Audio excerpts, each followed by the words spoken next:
and welcome to the Spirit Communication Workshop.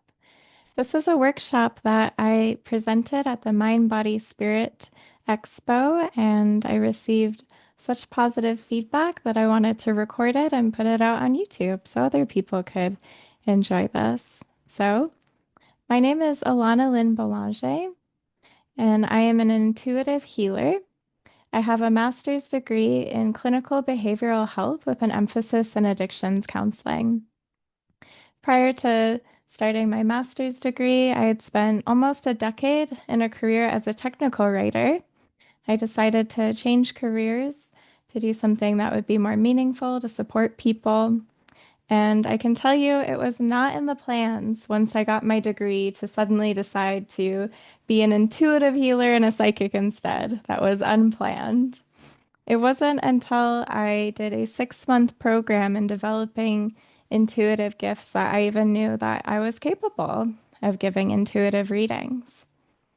So once I became a therapist, that technical writer part of me was still very present. So as a technical writer, my job was to look at very complex information and break it down into easily understandable pieces. I looked at how all things interacted, intersected, looked at systems as a whole to understand both the big picture ideas and little details. So when I became a therapist, I wanted to understand how everything worked so I could best support people. I wanted to understand the systems, how family dynamics, how we operate within communities, within the country. I wanted to understand neuroscience and the brain and the biology. And eventually, as I kept unearthing and unraveling more and more about the human condition, it led me down to a path of spirituality because in order to understand how to best live your life as a human being, you also have to understand that fundamentally we are all energy and we are creating meaning every moment of our lives. So I'm particularly passionate about this subject because I didn't even realize that I had psychic gifts until I took this course. And then I realized after 2 or 3 weeks, we were required to do practice readings on each other. And I was getting such consistent feedback about how accurate the readings were that I realized I've been able to do this the whole time because there was nothing that had changed. I didn't become a different person. And so I thought if that's true for me, that's probably true for other people as well. And that's what this workshop is really about, understanding that our intuitive abilities are innate gifts. We're meant to be able to connect to our own inner wisdom as well as the entire universe around us. So you may not think that in a course of how to communicate with spirit that we talk about science, but it's really important. The ways that I started understanding more about what spirit is by understanding the kind of universe that we live in, consciousness and reality. So we live in a vibrational universe. Everything is all frequency and information. Sound is frequency, light is frequency, and even matter is frequency. Matter is just the densest vibration. It's the densest frequency that exists. And we only perceive frequency that's vibrating at or slower than the speed of light. So scientists have stated that we see even less than 0.5% of the full electromagnetic spectrum. That means that doesn't mean that the rest of the frequencies don't exist. It just means that we see only a very small portion of reality, but it's still there. And so atoms exist both as matter, as a particle, and as a wave, frequency that hasn't manifested yet. So the double slit experiment revealed this, that atoms are both matter and a wave, and that it's dependent on the observer and what the expectation of the observer is and how it manifests. So what does this mean? It means that we see what we expect to see. Everything else exists in possibility. So Max Planck was a pioneer of quantum theory. And he was one of the first people who ever suggested that rather than how science expected matter and consciousness to interact, which is that matter was directing consciousness, Max Planck realized that it's more likely that matter emerges from consciousness rather than the other way around. So it's consciousness directing matter. This concept goes hand in hand with the idea of atoms existing as both the particle and the wave, because consciousness is directing matter. Prior to the wave collapsing, everything exists as a wave, as possibility. So, where does consciousness come from? What happened to create the wave and the particle? Well, that would be the Big Bang. Prior to the Big Bang, there was nothing. Everything was just a universe that existed as pure consciousness. There is no separation, there is no possibility, there is no matter. It just was. There just simply was consciousness. And at some point, consciousness had a possibility of what if there was something else.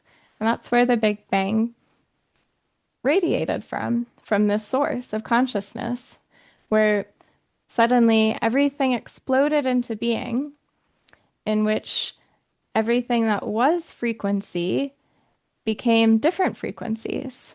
And you can think of our entire reality in that same way. There's a full electromagnetic spectrum of frequency, and it's all at different vibration. And we're only tuning into some of the vibration. It's like a radio station. Even if you're only listening to one station, it doesn't mean that all the other airwaves and frequencies don't exist. You're only tuned into one. So, if you are a religious person, a spiritual person, I'm going to use some terms, and please feel free to use whatever term you're most comfortable with. For some people, using the word God can be very triggering, and for other people, the word God feels very comforting. So please use whatever word feels most comfortable for you. But the universe, or God, source, all that is, whatever term you like to use, is the entire full electromagnetic spectrum and all of consciousness. Source is everything, everywhere, all at once. It's infinite and eternal. It's from where all other life came from, all of creation. And even though we're only conscious of ourselves in localized space and time, meaning I exist right here and right now, on a larger scale, we're not separate from the consciousness that is aware of everything everywhere all at once, that is infinite and eternal. So you can think of it as source or God as being like the sun, and we're all of the sun's rays. We can each have unique experiences and expressions of consciousness, even if we come from the same source.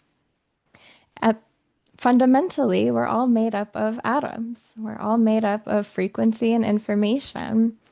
We are just a pure light source that is radiating through and having a holographic experience, and all of matter is organizing around the consciousness that we are, as well as the consciousness that we're not aware of. Maybe you've heard that there's only 5% of us that is conscious and 95% that is unconscious or subconscious. That 95% that's not conscious still exists. It's just not something that we're aware of. So, what is spirit then? Spirit is all of life. Spirit is the energy and force that animates life, as well as connects us, as well as what connects us all back to source. Sometimes you might hear spirit referred to as the living matrix. It's all aspects of source. It's the part of you that holds the wisdom of the whole and is still connected to everything else. So, spirit can be used in two different terms. It could be conveying an individual aspect of source, such as myself, Alana. I have a spirit that is an individual aspect of source. And so does a tree have that, and so does you, so do you, so does the cat. That individual spark of life force is found in all things. And then source can also be um, conveyed as a collective aspect. That would be me, the tree, the cat, all spirits that are interconnected through a web. So you can think of spirit as both your spirit, that part of you, that bridge that's connected from you to everything, the rest of reality in the universe, which is a conscious living being, and spirit being all the rest of everything that's consciousness that still has that connection, that bridge. So, what is your higher self? Your higher self is your unique spirit. It's that aspect of you that has conscious awareness of everything else in the universe. It's the part of you that contains the wisdom of the whole. So you can think of higher self as being a little bit like the internet, and our conscious mind is the computer screen. So your conscious mind can see whatever's on the screen, but your higher self has access to all of the information. And not only do we perceive reality through such a microscopic lens, only being able to perceive on a physical level anything that's at the speed of light or slower, but we also have a lot of filters in the form of beliefs. And that completely changes the way that we perceive reality. So we're constantly creating reality based on our belief systems, and that can be very limiting. As the atom exists as both the particle and the wave, when it exists as the wave, there's infinite possibility. So your higher self has none of these filters. It sees objectively and it sees all of possibility, not just for you, but for everyone, for all the interactions you're having with anything that has consciousness, all the rest of the universe. Your higher self knows the frequency of matter and light as being both the particle and the wave. This is why communicating with your higher self is so important, because it knows you best and it knows what you're truly capable of, because it sees all the infinite possibilities of you that are possible. So then, what are the clairs? The clairs are our senses that we can use to perceive reality beyond our physical senses, what our physical senses are capable of picking up on. So, scientists have talked about this concept called neuroception, which is when our body can pick up on danger even before our conscious mind. You might get goosebumps. You might have that gut sense that there's danger, that there's something wrong, even before you're consciously aware of what could be wrong. So we know that we have the ability to sense what's going on in our environment without being fully aware of it. We are always receiving information. There's a constant feedback loop between the body, the environment, and our mind. So the thing about that is it's our mind in both a conscious and unconscious level.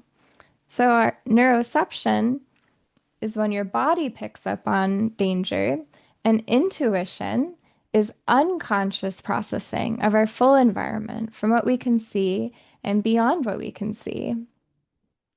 So, our clear senses are how we engage with reality beyond the 3D, how we engage with spirit, which, again, another way of describing what spirit is the collective wisdom of all living consciousness from the highest perspective.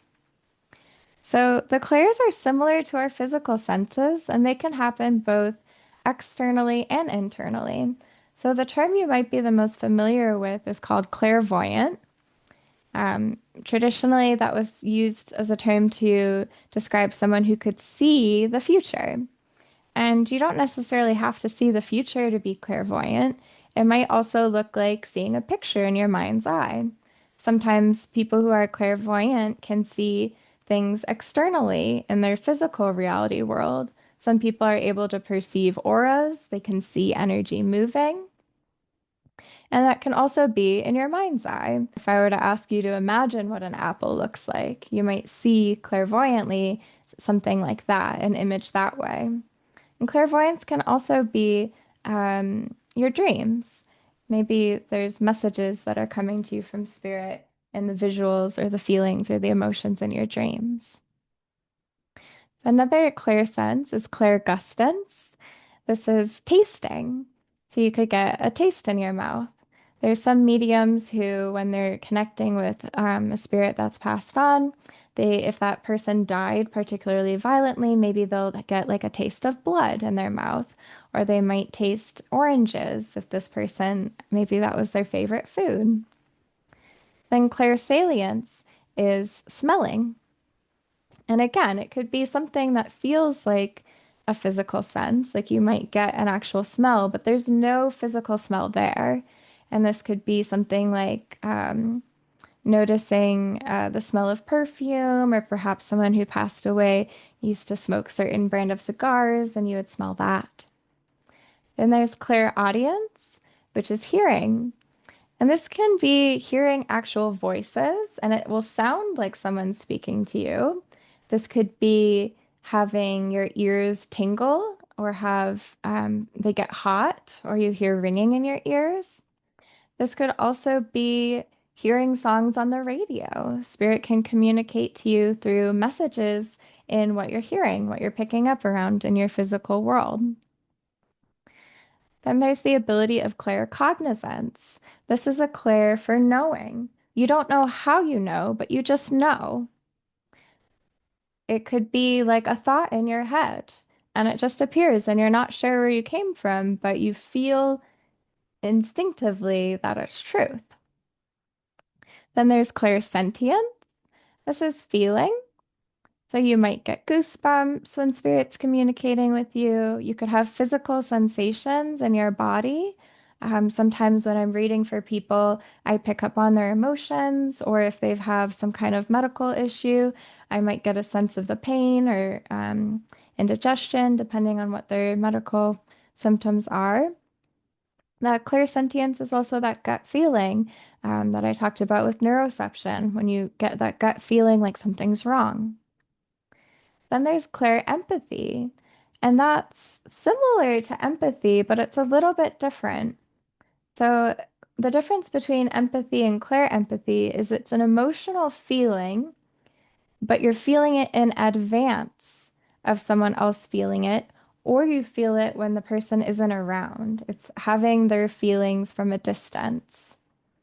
So, clair empathy is different from empathy because empathy is feeling what someone's feeling when they're feeling it and they're in the same space as you.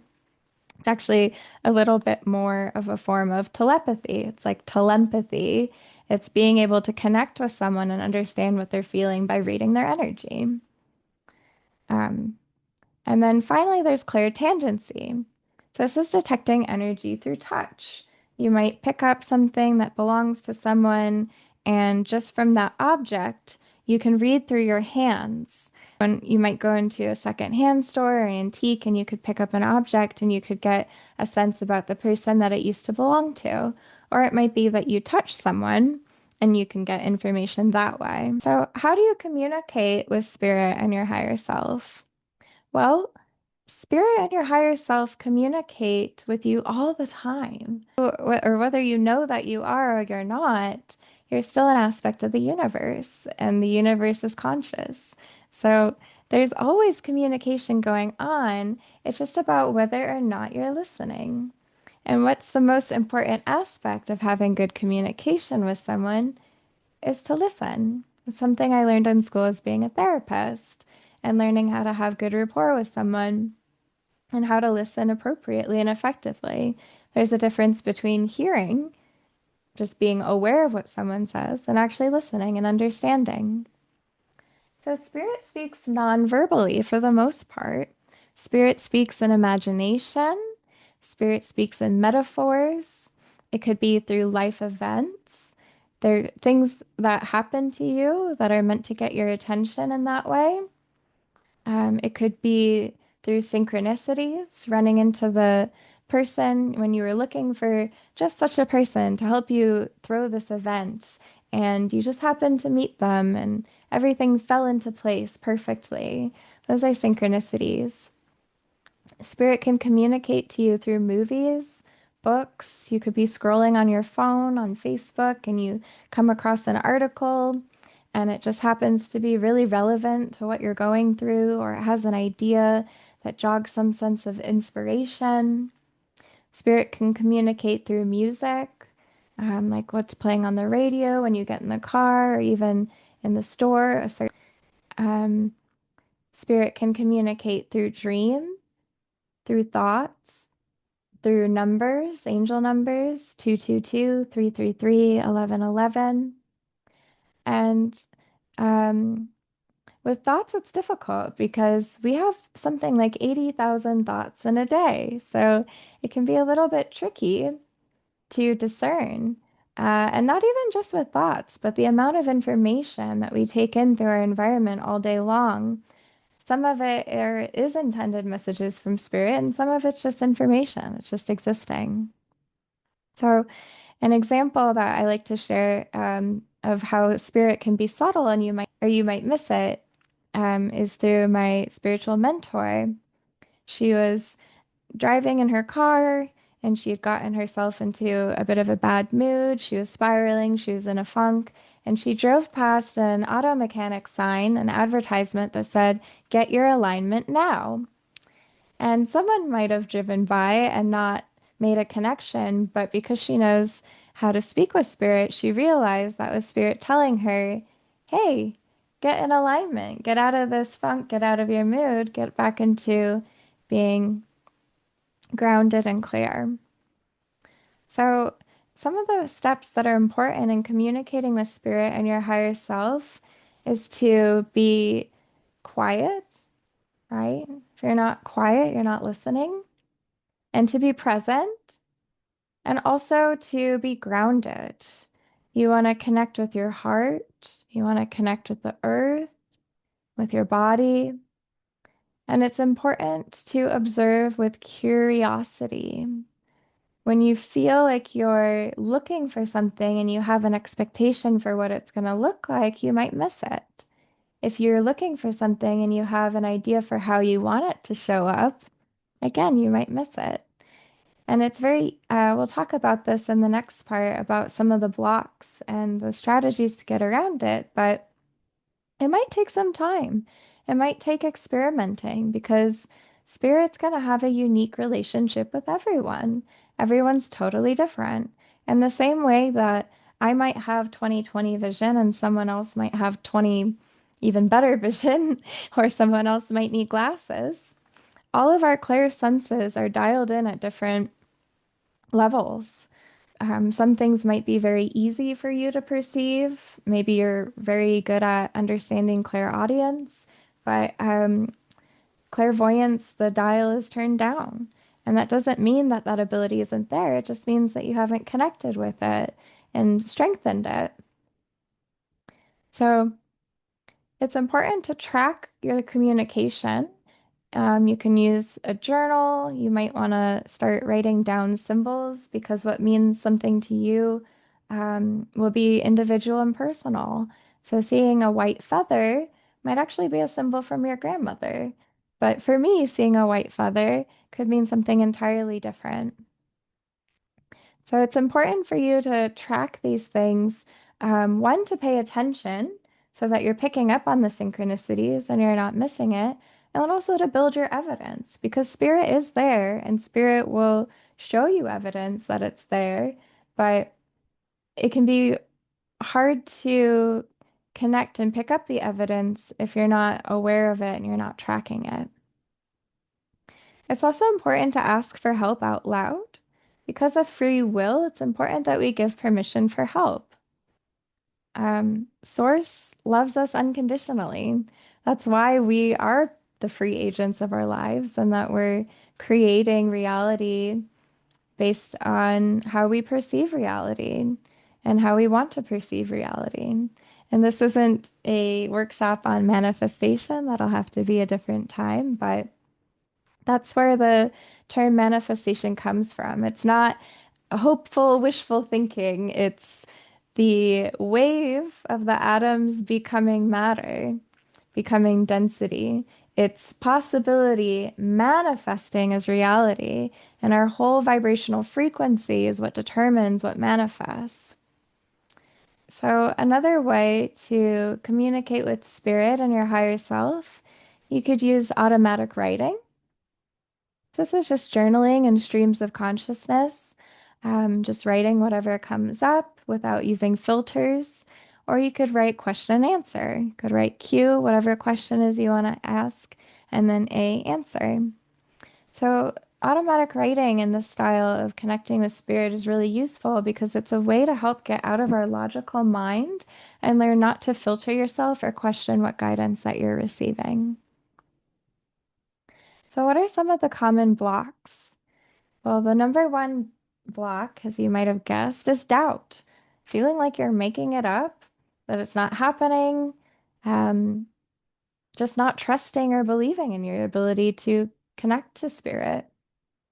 So, another common block is expectations. It's very easy to fall into a trap of thinking what being a psychic should feel like or what it should look like. But again, everyone is unique, and spirit's going to have a different relationship with you than anyone else. And it's the same thing with people, right? Like the relationship you have with your best friend is very different from the relationship that your best friend has with their mom or their boyfriend or even their other best friend. You show up just a little bit differently in every relationship, and that's totally normal. So, in the same way that spirit's going to have a unique relationship with you. Another common block is being too close to the issue. You might want a certain outcome, you might be attached to things happening in a certain way, and that might not actually be what's aligned for you. It might not be the messages that you're receiving from spirit, or it might be that when you're asking questions, you don't receive clear answers. Things are very cloudy, and that's because your expectation and what you want to hear is affecting your ability to listen carefully. And again, just like in real life and talking with people, that happens all the time, right? You can have a husband and a wife who've had an argument. When they talk about it in therapy later, it's as if they had completely different conversations and different understanding between each other because you might have a certain filter about what you're hearing. Another common block would be shame and fear. This could be related to religious trauma, feeling like speaking with spirit is something that only priests can do, or that maybe it's the devil trying to talk to you, or that if you speak with angels or people who have passed on, there's something evil or scary about that. It could also be from past life trauma. There was many periods in history in which being a critical thinker could mean being executed or persecuted, let alone practicing in more spiritual matters or communicating with spirit. Even those who just question the church could be executed. So you could have had a past life like that, and now it's affecting you in this lifetime because it's a belief and you're not sure where it comes from that says, I can't upset the status quo. It's not safe. And then shame and fear could also come just around cultural stigma. It could be very difficult to be different from others or to show up differently in the world, just having different ways of processing information. That's really what spirit, communicating with spirit and using your intuitive gifts is, but it can feel very uncomfortable to or worrisome to look weird, especially on a biological level. In our DNA, there's a belief that if you don't cooperate, if you don't belong in your tribe and you get kicked out and you're going to have to survive on your own, your chances of survival are going to be very slim. It's better to fit in and have everyone like you. And finally, another common block is confusing living your best life with living your most aligned life. When you think of the phrase, oh, she's living her best life, it comes with this idea that someone is living happily, doing the things that bring them joy, and everything's going easily and smoothly. And living your most aligned life does include living with a lot of joy, but it might not always be too smooth. We might not always like what spirit has to say. So, for example, was it in my highest and greatest alignment to sign up to give this presentation to a crowd of people when I'm an introvert and I don't like public speaking? Yes, it was in my most aligned life. But was it something that I wanted to do personally based on preference? Not particularly. However, being confronted with this enables me to grow and to feel more comfortable sharing my knowledge and what I know and being able to help people learn and to make their own conclusions and to shift ideas and perspective for the sake of their own well-being. So sometimes you might not like what spirit has to say, and that doesn't mean that spirit's not communicating with you. So, what are some strategies and techniques? Well, the best way to overcome any blocks is to play, to experiment, and to find evidence. So, like keeping track in a journal, using your imagination, not taking yourself too seriously is a really helpful way to start to experiment with using your gifts. So, I'm going to talk about three specific strategies that can help when you're trying to get information or connect with spirit and you're not getting anything. So, one trick is to play a game called If I Did Know, What Would It Be? This is a really useful way to connect with your subconscious and inner wisdom. Dr. Sue Morter talks about how someone had asked her at one point, "What do you want to do with your life?" And she said, "I don't know." And they said, "Well, if you did know, what would you do?" And she answered right away, "I would be leading retreats in beautiful places around the world." And at the time, being a spiritual retreat leader wasn't even on her radar. But the person that she had this conversation with told her, write it down right now, put it in a journal somewhere. And a couple years later, she happened to pull out that journal and read what she wrote about what she wanted to do with her life. And guess what she was doing at that time?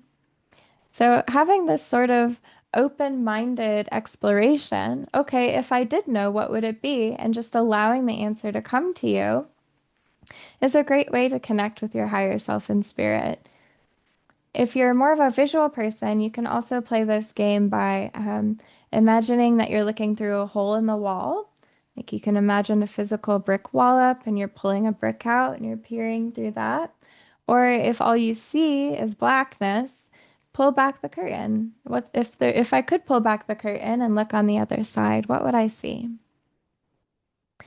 A second technique that's really helpful is to practice reading for others. This is how you get your evidence. This is how you know that you're not just making it all up. If I didn't have people telling me and giving me that feedback as I gave them psychic readings of, oh, yeah, everything you said totally resonates. Everything you said is so accurate. You hit the nail on the head. I wouldn't know. It would just feel like I was making it up. So this is how you receive validation. You can practice with your friends. There's different groups that you can take or that you can join that do these kind of validation techniques. Um, you could practice with yourself too.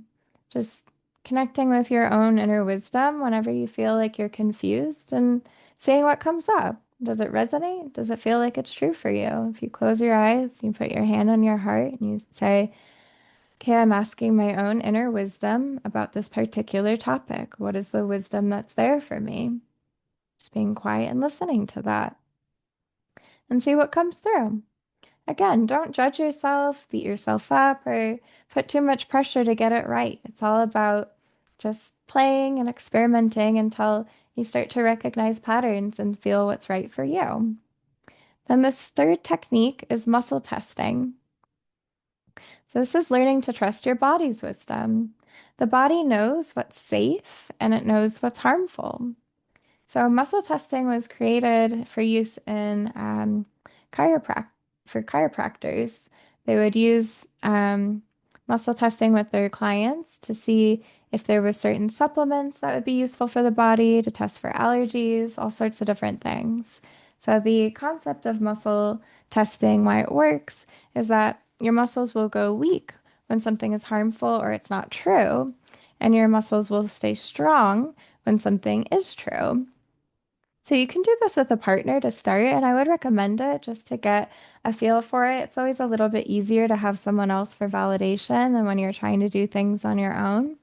So you can just hold out an arm and you'll say something that is completely true, that you know without a doubt is true. So my name is Alana. I know that for a fact. I am a woman. And I would make these statements, and someone else would press down on my arm. You're not trying to strong arm or muscle them down. You're just putting enough pressure that if they were not trying at all, if you're just holding it lightly, it might move a little bit. So then when you say something that's not true, your arm's going to fall down very easily. That muscle weakness is going to keep the arm from being strong. It'll fall over. You could also do this with two hands. You take the thumb and the pinky finger of your non-dominant hand and you touch them together in a ring. And then in your dominant hand, you take your thumb and your pointer finger together to make kind of like a little hook. And you can do it this way. I am a woman. My name is Alana. I'm a butterfly. So whenever the muscle weakness happens, that ring will open. And you can check online. There's a lot of different ways to do this. A lot of different videos demonstrating the muscle testing technique. There's also, you can use a pendulum. You can use your body as a pendulum or devices. But yeah, I recommend checking it out and seeing what works for you. So now we're going to do a guided meditation to meet your spirit guide. And we have many spirit guides. The universe is infinite and eternal. So that means there are a lot of conscious beings and a lot of different frequencies that we don't experience in our physical reality with our physical senses, anyways. So these spirit guides come in to help us with whatever is relevant at the time. They all have different specialties. It's a little bit like going to the doctor. You have a doctor that specializes in podiatry, and you have a doctor that specializes in cardiology. So the spirit guide that has the most experience with whatever you're going through is who's going to come through for you. So today you'll be introduced to the spirit guides who's most aligned for you at this time to help you with whatever challenges you're going through right now. I invite you just to relax and give yourself permission to play and let everything happen naturally without trying to control or force a specific outcome. And I invite you just to close your eyes and I'll guide you through meeting your spirit guide. So close your eyes and settle into your chair.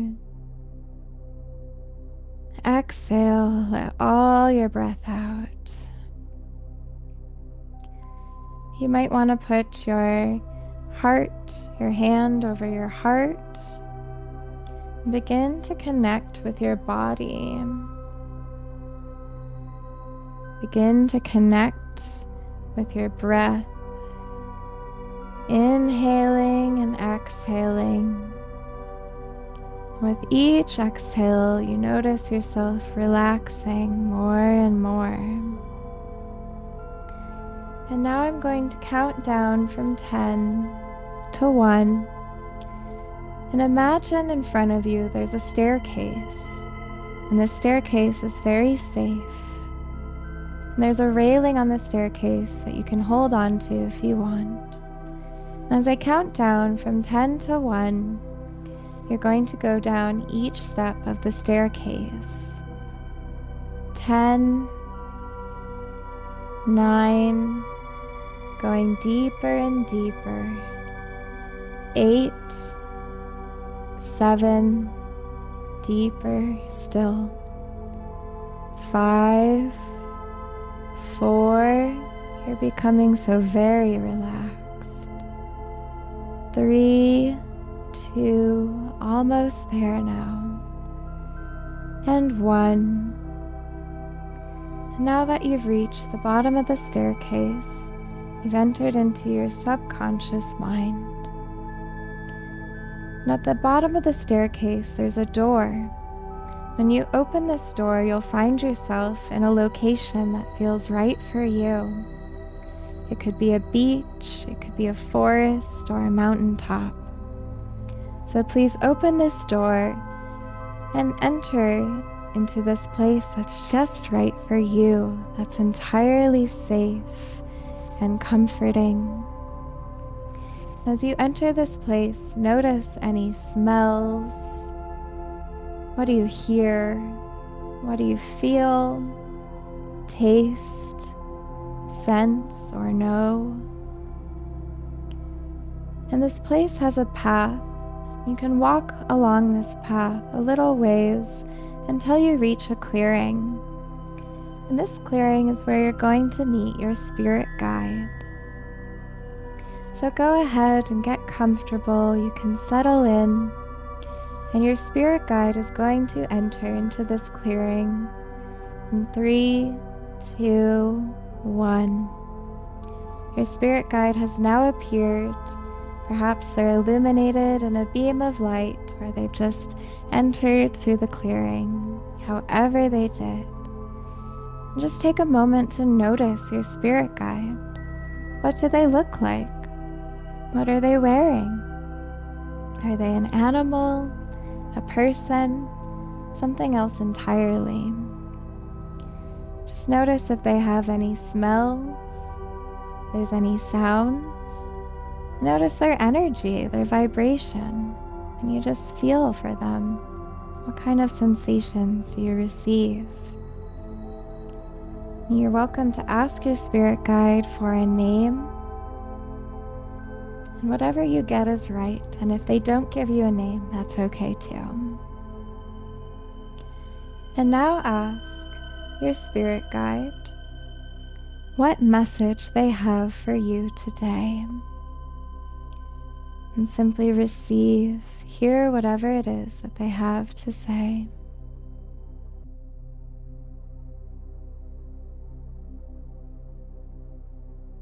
This message that's just right for you right at this time.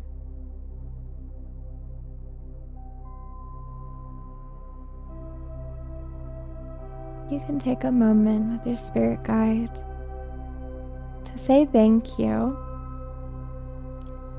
to let them know how much you appreciate that they've shown up today to be here for you. And know that you can always come back now that you've known how to find this place and how to connect with your spirit guide. There's even more ways that are possible for you to receive messages just like you did today, to help guide you and make choices that are in your highest and greatest good. So please say goodbye to your spirit guide.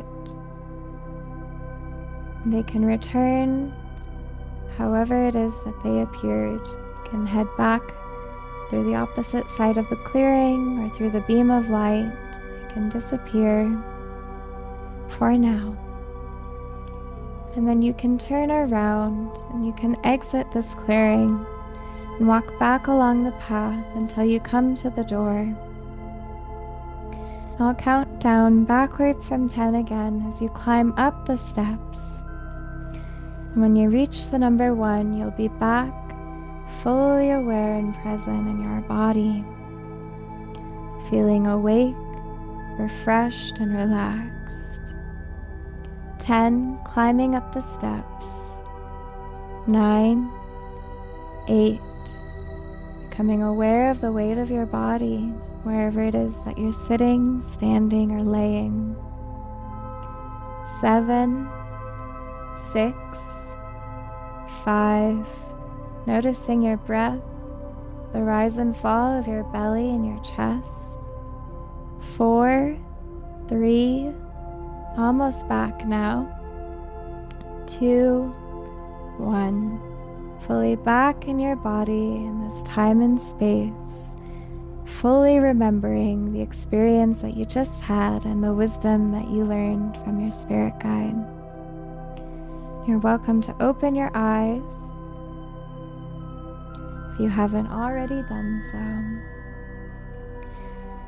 You can just take a couple more moments, connecting with your body, your breath, feeling gratitude for the wisdom that you've just learned.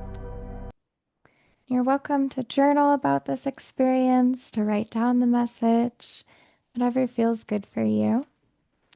And if you liked this workshop, I'm teaching another workshop on October 11th on Saturday, 10:11 at 11 a.m. Mountain Time.